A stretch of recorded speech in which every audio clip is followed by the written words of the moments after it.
Welcome to the Emerge podcast, where Ronnie Doss shares insights regarding life, leadership, and personal development. For more of our resources, visit ronniedoss.com. Now, let's join the podcast.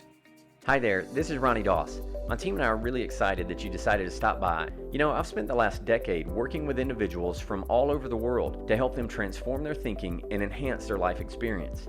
Not only do I train teams at some of the most successful companies and organizations in the world, I offer coaching programs specifically designed for individuals much like yourself that are committed to increasing productivity and achieving personal goals.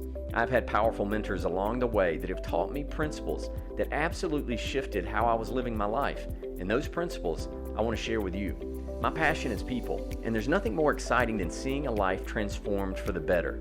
This is what I've decided to give my life to. So hop over to ronniedoss.com to check out some of the video programs I personally designed to help you build stronger relationships, improve your communication skills, and develop an intentional mindset. I know these resources will assist you in finding a greater sense of purpose, staying focused on what matters, and breaking through old mental barriers. Get ready. This is your time. So without a doubt, 2020 has offered us a lot of things to look at, to decide whether we're going to be frustrated and resentful, to get stuck and start to build regret as to why this year's not working and why the past led us to here and things have to be the way that they are. I think this has given us an opportunity to take some really good looks at our attitude, our energy, and what we're going to bring to the table to see what we can create as far as solutions and building a better future.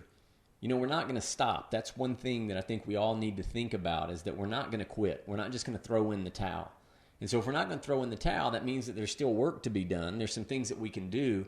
And so we might as well decide what it is that we're going to bring to the day so that we can start to build and hopefully create some momentum as we move forward and break through some old thresholds and some old limitations that we had, maybe some that we didn't realize were there, but help us to move forward. And that's the purpose of this podcast. So what I wanted to do is I wanted to look today at some of the things that 2020 has shown us. These are some positive things, some good things that I believe this year has shown us that I think that we can utilize.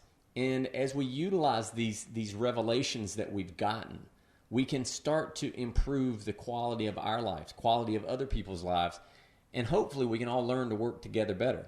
Now, it might not look that way right now because there is a lot of divisiveness and there's a lot of division going on. It is an election year. We know that happens a lot around election time. Things get pretty nasty here in the United States during an election time. But it is that. And so I wanted to look at some things that I believe that we've been taught, or at least that we could see if we were willing to look for them and find that there's some positive coming out of this. 2020 has definitely been different than what we expected, but isn't that the way it always is? Things don't typically look exactly how we expected. And I heard someone say one time that disappointment always falls in between what we expect and what we find. And disappointment falls somewhere in between. And so there's a lot of things in here this year already that I think we expected. I think a lot of people thought 2020 is going to be it. It's a new decade, 2020. It's cool, right? A lot of people thought that it was going to be different, but it hasn't been. And this is where a lot of people's anxiety and frustration have come. The economy's changed. Employment numbers are down. I mean, there's a lot going on. And so with all of that, I wanted to share a few things that I think could be seen as positives. And so here's the first thing I think that 2020 is showing us that can help us. Number one, I think it's shown us that it may not necessarily be about getting this year. It may be about having gratitude for the things that we already had. You know, I think we can put our focus so much on accumulating. As my mentor used to say, acquisition and consumption. I need to get it and consume it. That'll make my life work. It'll mean that I'm doing it well. And I think this year what we're seeing is that maybe it's not about acquiring. Maybe it's not about the getting. Maybe it's slowing down to go, wait a minute, instead of trying to get so much, maybe I just look at what I've already gotten, what I already have, what has been introduced in my life based on hard work, based on ideas, based on relationships and so forth that have been created. Maybe we look at that and become a little more grateful.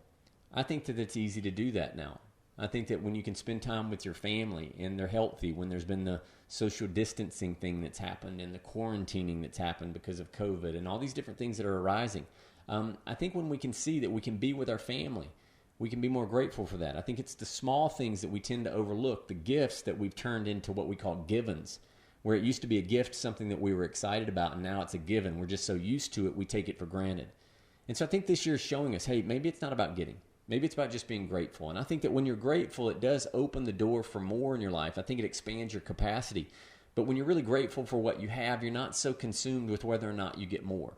And I think that's a little bit of a shift in our thinking, because this year was going to be so hot. Everybody's like, man, it's going to be the best year yet. Can't wait to take on this decade. And then all these different curveballs were thrown at us, and we're adapting to that. It's a new normal. We hear that now. And so maybe the new normal is that we're more grateful for what we already have versus trying to get all the things that we think that we don't have. Second thing I think that 2020 is showing us is that you can disagree with someone else and still be civil. You can. Because you're finding right now there are people that are really strongly for one political party because they believe that one political party is fueling some agenda, whether that's the Republicans or the Democrats, whether that's the president or whether it's going to be Joe Biden who will be running against President Trump at this time. It's like people are so divided right now. They're picking someone, and it's like they're fighting to the death, in a sense, to defend this belief. And I think even though there's a lot of division, I think that many of us are seeing that there's so many opinions out there. There are so many people that are so passionate about what they believe that, you know what, maybe just let them believe what they believe, that we're all believing something very differently. We're all wired very differently. A lot of it has to do with what we've been exposed to. And so when you get that, it's like, hey, we can disagree, but we can also be very civil. I think when people start rioting, in the sense, and destroying property and trying to do harm to people, that's where we have to start going, wait a minute, just because we disagree doesn't mean that we need to be hurting other people. And I think that, we can find all sorts of different justifications and rationalizations for acting a certain way. And when we're emotionally high-strung, when things have flipped our triggers, so to speak, it's easy to act out or lash out from emotion. But I think this has shown us that everybody has an opinion. And it's not so much about being angry at someone for having a different opinion. It's really more about learning to accept people and know that people have opinions based on where they grew up, what they were taught, what they've learned, what they've read. And a lot of times people don't know why they believe what they believe. And I think this is an opportunity for us to look at what it is that we're believing and asking ourselves, is what I believe, is this opinion, the perspective that I have, is it serving me to be better for the human race, to serve other people, to make the world better? Or is it all about me proving how right I am, and I don't care who I hurt or who I tear down, to make sure that I get that out there, that everybody knows what I think so much? I think that's a good look for us. And I think we recognize, because there's so many opinions, that we can disagree, but we can still get along. It's okay. I have friends that have very different political views than me. I have people who are friends of mine who have very different religious views than me, a lot of different occupational standards that they live by, of what kind of jobs they have and what they want to do. And that's okay. We're all different. And I think this has shown us that even though we are different, that we still must be willing to accept people and love people and find kindness and look for the goodness in people, because there is so much happening right now and there are so many opinions out there. Here's the third thing I think it shows us, is that we desperately need each other, right? But if we have to, we can stand alone, right? We can be quarantined. It's okay, right? We can handle it for a bit, but we do need each other. I think there's something that's really valuable that happens when we connect face-to-face with people that we love, not just through technology. I think there's something about being in proximity, close to the people that you care about.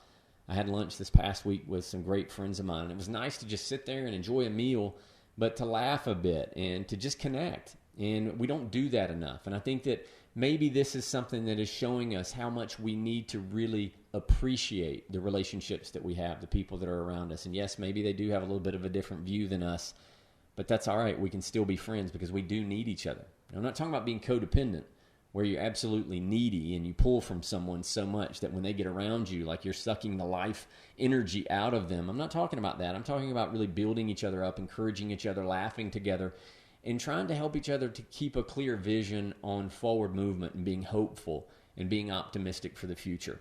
I think right now, if there's anything that we need, is hope. And I think as we connect with one another, we offer a hope that, hey, I'm here for you. I'm here to support you. I'm going to encourage you.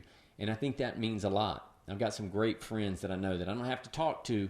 I don't have to talk to them a lot. They're busy like I am, but I know that if I reach out to them, that they're going to be there. And even what that does for me mentally and then emotionally, it helps so much. And so I think we know that we need each other. And here's the fourth thing. I think I'm recognizing this more than I've ever recognized it before, and I think I've known it for a pretty good while because of what I do and helping people. But I think there's a lot of people close to us that are hurting, and maybe we don't even know it. Or maybe we've just chose to turn a blind eye to it. You know, when things aren't convenient for us, we tend to overlook them. We try to do the thing that gives us the easiest road. The path of least resistance is the one we tend to take. And sometimes when we see that there's people that are hurting, whether it's a family member or a friend, an acquaintance, somebody in our community that we see is really struggling, it's very easy to rationalize or even justify why we don't have time to go help out. And I think right now with all of this, we're seeing that people are even, they're putting out these cries for help. Like, hey, I'm at my wit's end here. I saw 2 people today on Facebook that said, hey, I'm pretty much at my end point here. Is there anybody that would be willing to talk? And I thought, man, for people to put that out there when that's not the norm for most people, there's a lot going on.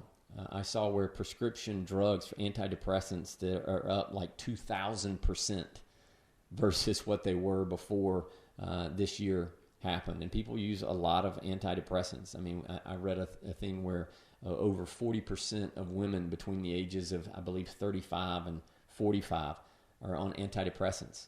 It's a huge number, you know. And if you think about that, there's a lot of people out there that are really struggling. Maybe you're struggling, right? And so what can we do? Well, we can reach out. We can support one another.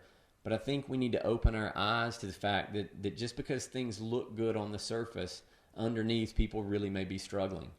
And so maybe this is the gift that this is showing us. Now, we of course didn't want this to go down the way that it's gone down, but it is. And sometimes I think we resist what is because we're just so afraid that it might change our comfort level some. And so we push and push just so we can stay comfortable. But I think at this point, if we really open our eyes, we can see that there's really no way to stay comfortable when so many of our friends may be struggling. And so in all of this, I would just challenge you to be willing to reach out. You know, reach out to somebody and just check in. You know, really find out how they're doing. Say, hey, look, you know, no judgment here. I just want to make sure you're good. Anything you're struggling with, anything that maybe I could support you with or help you with, you know. And then you yourself, if you're the one reaching out and they're sharing, say, you know, yeah, I'm struggling with this also. This is something that's going on with me. And be willing to talk, but also make sure that you set a clear context of being willing to build each other up and lift and be there for this friend or the person you're reaching out to. I think right now is as good a time as any, and I think that now 2020 has shown us that there's really a cry for help on a lot of different things, and we can be those people. We can be the light. Some of us are good at it. Other people aren't so much, and that's okay. But here's a really great opportunity for us to practice that.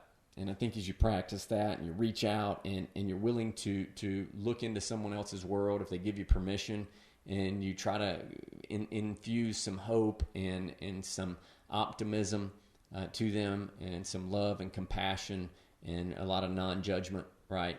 As you do that, I think it helps our brothers and sisters to be able to navigate some of the challenges that are at hand. And make no mistake about it, there are challenges at hand, but I do believe that we're going to move through it. And as we move through it, we will be better on the other side. And so just remember, what we look for, we can always find.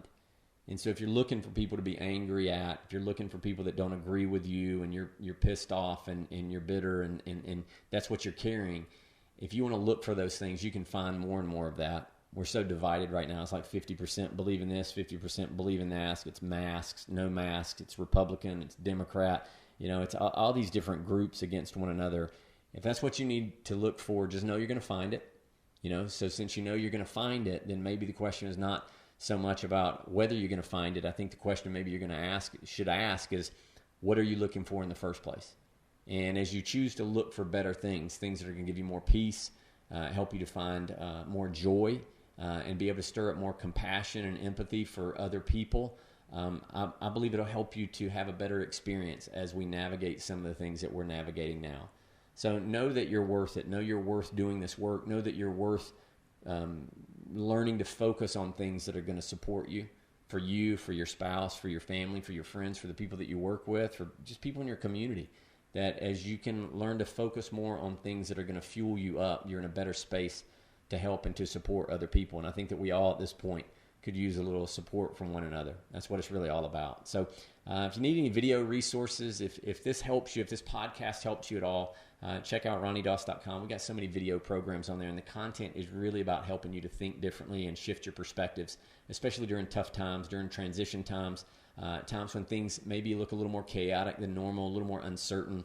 We got some great programs there that you can take part in, and we know that they'll help you. So again, this is Ronnie Doss. Thanks for being on here today. I look forward to seeing you again really soon. Take care.